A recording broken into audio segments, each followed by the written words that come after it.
Allô? Ouais, Paul Valéry. Ouais, bien et toi? Non, là, je viens de me réveiller. Ouais, vas-y, je t'écoute. Eh bien, figure-toi que cet après-midi, je vais organiser une petite partie de poker. Oui, oui, ce sera chez moi.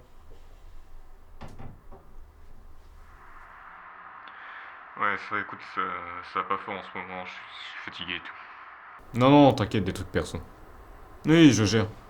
Oui, ça va aller, t'inquiète. Ouais, écoute, ça aurait été avec plaisir, mais là, je pense que je vais pas pouvoir venir. Oh, mais tu vas pas me la faire une deuxième fois. Je suis sûr que ça te détendrait. Et puis tu sais quoi? Sildave Pierre, il avait vraiment envie de te revoir. Et puis, moi aussi, tu le sais très bien. Allez, viens. T'inquiète pas, il n'y a pas d'enjeu. C'est juste pour jouer. Ouais, ok, c'est t'insistes. Oui, oui, 14h. Oui, c'est bon, j'y serai.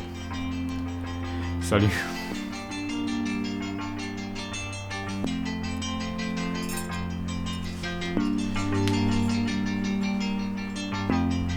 Ça va, là.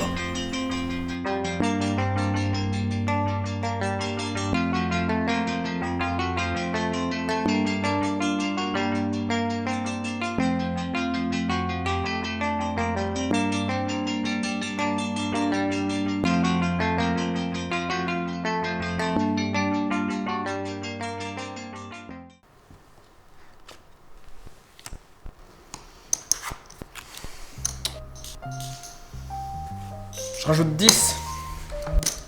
Monsieur, c'est à vous d'annoncer. Monsieur?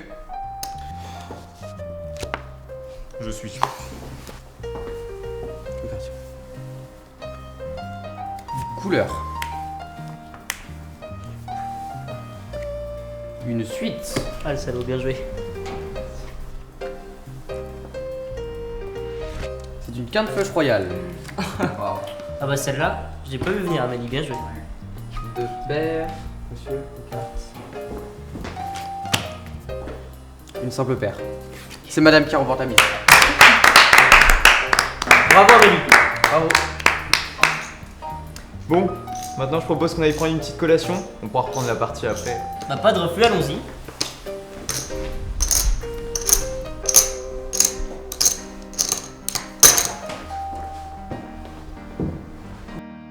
Et puis ce jour-là, où Paul Valéry était parti chasser de bon matin, son rabatteur s'était retrouvé renversé par un sanglier qui avait pris peur. Alors qu'il tentait de réanimer son camarade, la bête fonçait tout droit vers eux. Ni une ni deux, il s'interpose, il prend le fusil et tire. Alors qu'il n'avait pas de permis pour tirer sur les sangliers, mais uniquement sur les cerfs et les lapins. Je te reconnais bien là, Paul Valéry. Vous imaginez, on a mangé de la terrine et de la carbonade tout le mois suivant. Ah, ça oui. Puis c'était Étienne de Boislecourt qui a rabatté. Il nous a fait une de ses frayeurs. Mais j'imagine bien. T'as eu du courage pour tirer ainsi sans préparation.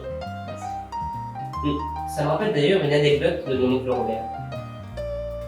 Il était dans la résistance et il lui arrivait à peu près la même chose. Sauf que lui, ce n'était pas avec un sanglier, mais avec le chien d'un nazi. Je savais pas que ton oncle était dans la résistance.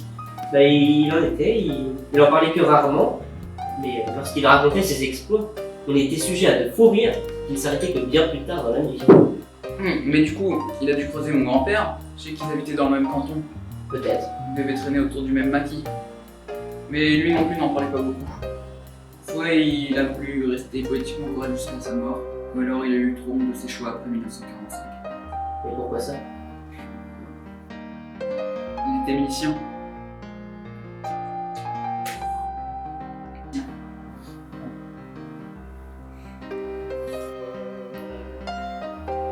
Ça me rappelle la fois où Paul Valéry était parti du travail, alors qu'il était dans sa nouvelle Mustang qu'il venait d'acheter quelques semaines plus tôt.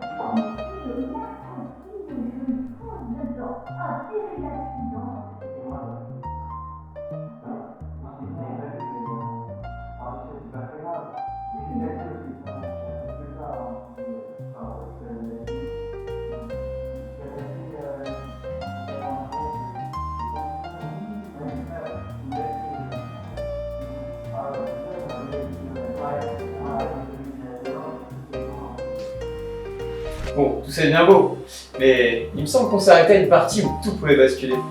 Ça vous dit de reprendre? Tu as raison. Allons-y. Les stars nous attendent déjà. Tu ne viens pas? J'arrive tout de suite. C'est quoi, Cyr? Tu veux quoi à la fin? T'es hyper distant depuis quelques semaines. Pourquoi t'es pas venu rire avec nous? Vraiment? Je t'ai dit que je me sentais pas bien. J'ai mal au ventre, j'allais voir un médecin, point. Toi, mal au ventre. T'as jamais été malade depuis que je te connais. Quand t'étais petit, tu tombais et tu te relevais sans même broncher. Alors je pense pas que ce soit un mal de ventre qui... Ah, attends. Je pense savoir ce que vous avez.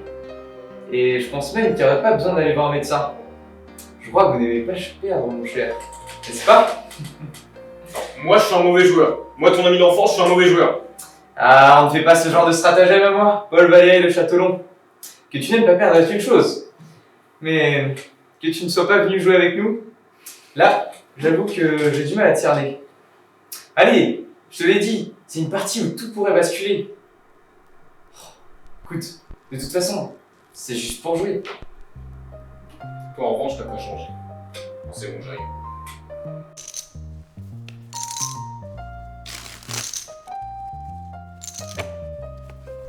Dis-moi, Julie, ça va le boulot en ce moment? Qu'est-ce qu'il y a, ça te regarde? Et toi, Jean-Damien?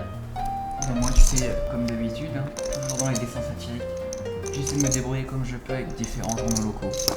Ah oui, je me souviens de tes cahiers d'économie, toujours remplis de croquis. Ça a pas changé, est-ce que je vois?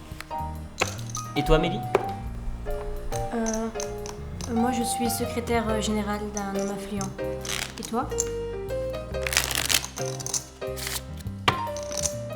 Moi, je suis directeur d'une banque au Venezuela. Je suis dans les affaires, comme on dit. Et toi, Paul Valéry? Ah, tu sais, toujours sur mon projet de nouveau bâtiment à Paris. Enfin bon, la contrainte écologique fait que vraiment ça prend un temps fou.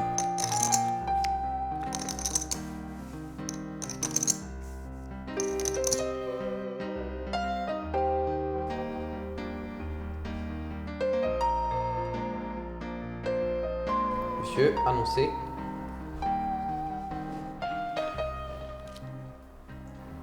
Tapis.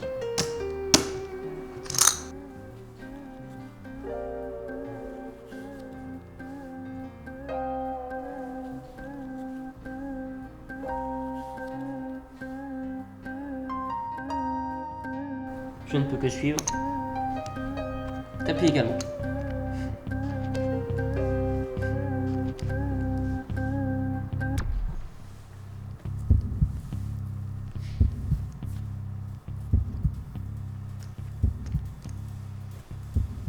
Tapis.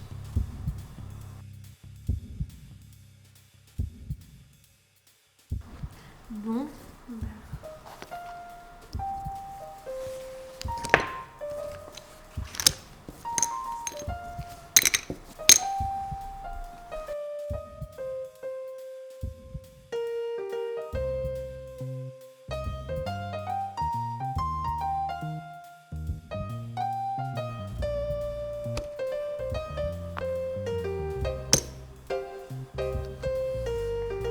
Monsieur vos cartes, s'il vous plaît.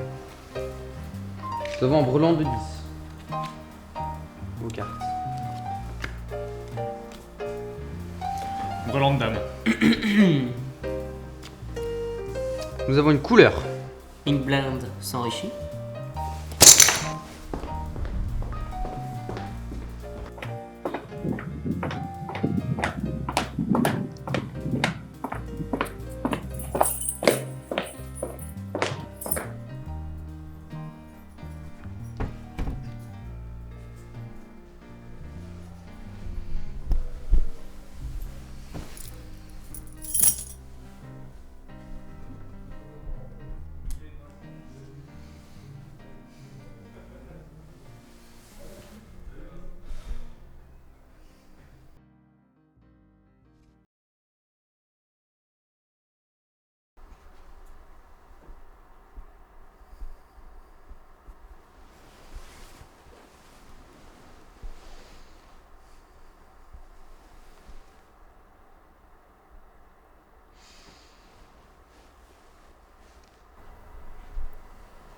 Monsieur, c'est Julive pour vos téléphones.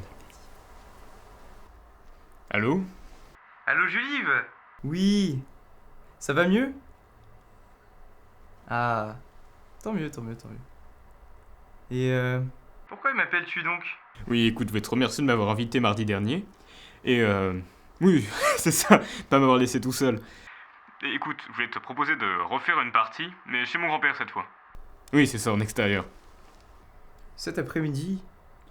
Eh bien écoute, je n'ai rien de prévu. Je suis partant. Ah. Puis, tu n'aurais pas aimé prendre ta revanche? Avec la dernière partie de poker? Exact. À cet après-midi, Paul Valéry.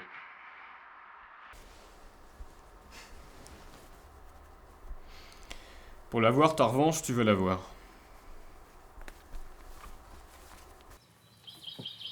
Donc c'est ici le jardin de ton grand-père? Oui. Tiens, vas-y.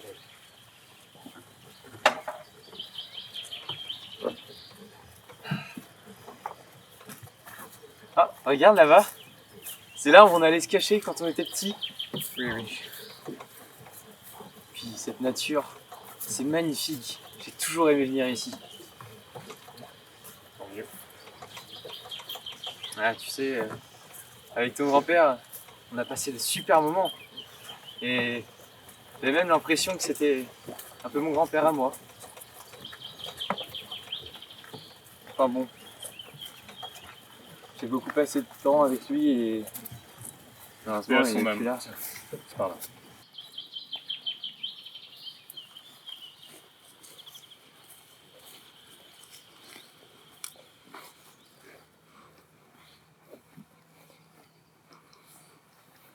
Carabine? Ouais, c'est mon père qui me l'a offert quand j'étais gosse. Tu sais, je suis pas vraiment tireur d'élite. Puis on pourrait faire, je sais pas, un croquet ou... Tiens.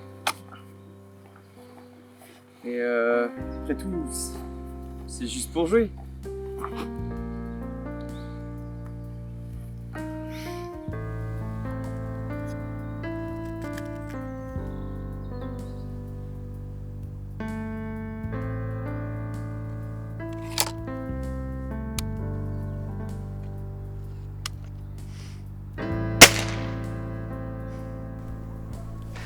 Tiens, si proche du 1000.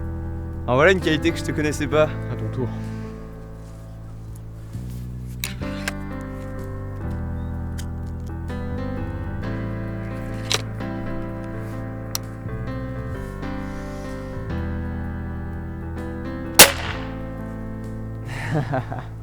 Dans le 1000, je crois bien.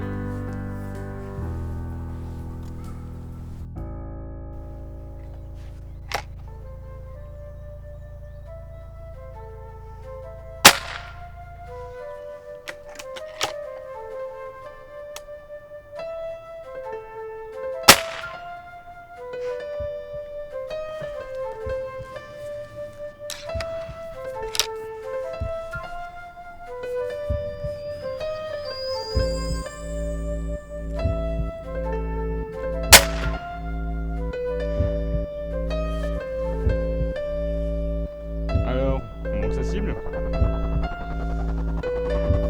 Troisième manche.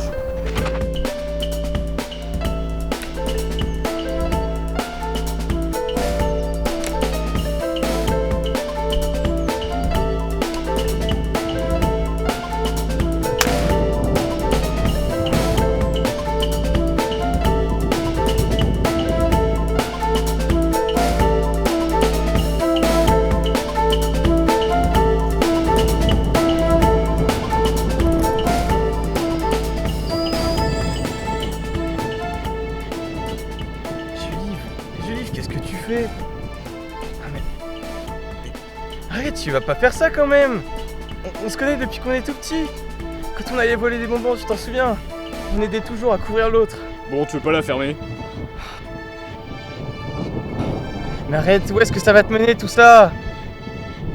T'es pas un assassin, t'es pas un meurtrier!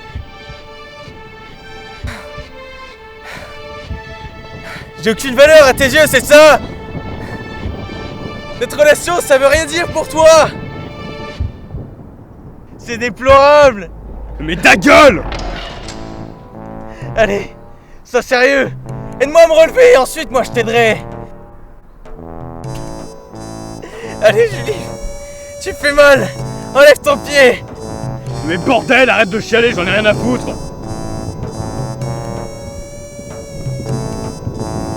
Pense à tes amis. Mais ils sont où mes amis, bordel? On est tous autour de toi, de jour en jour. Alors que t'es là dans la merde. Et nous, qu'est-ce qu'on fait? Eh ben on vient tout le temps t'aider. Toujours, à chaque fois. Putain, ferme ta gueule!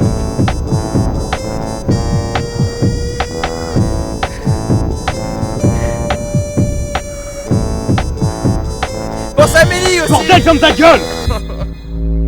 Arrête, je suis sérieux. On va se marier dans quelques semaines. Prends-moi au sérieux au moins. Au moins une fois dans ta vie.